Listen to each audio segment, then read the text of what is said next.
Om Namo Bhagavate Vasudevaya Namaha. I will explain today Shrimad Bhagavatam, Chapter 4, Text 12.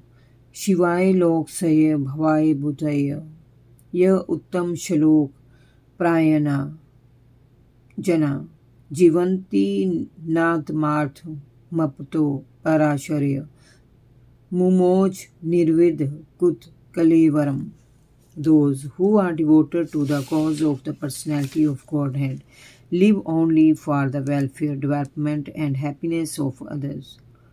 They do not live for any selfish interest. So, even though the Emperor Parikshit was free from all attachment to worldly possessions, how could he give up his moral body, which was a shelter for others?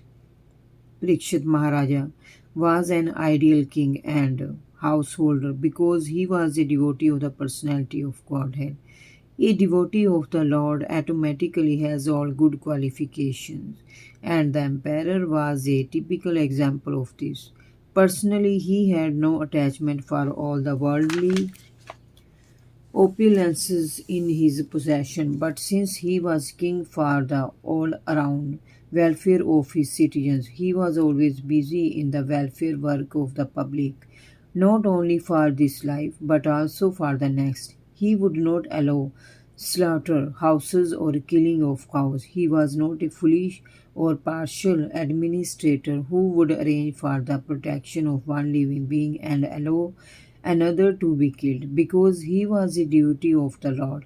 He knew perfectly well how to conduct his administration for everyone's happiness men, animals, plants, and all living creatures. He was not selfishly interested. Selfishness is either self centered or self extended. He was neither.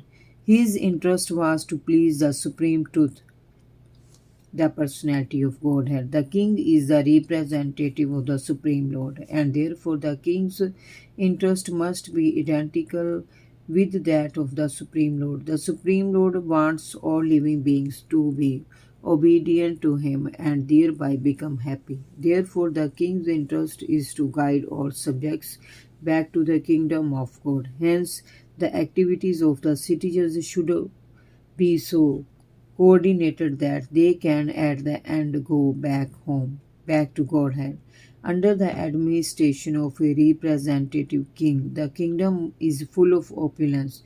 At that time, human beings need not eat animals. There are ample food, grains, milk, fruit, and vegetables so that the human beings as well as the animals can eat sumptuously and to other hearts' content. If all living beings are satisfied with food and shelter and obey the prescribed rules, there cannot be any disturbance between one living being and another. Emperor Parikshit was a worthy king and therefore all were happy during his reign.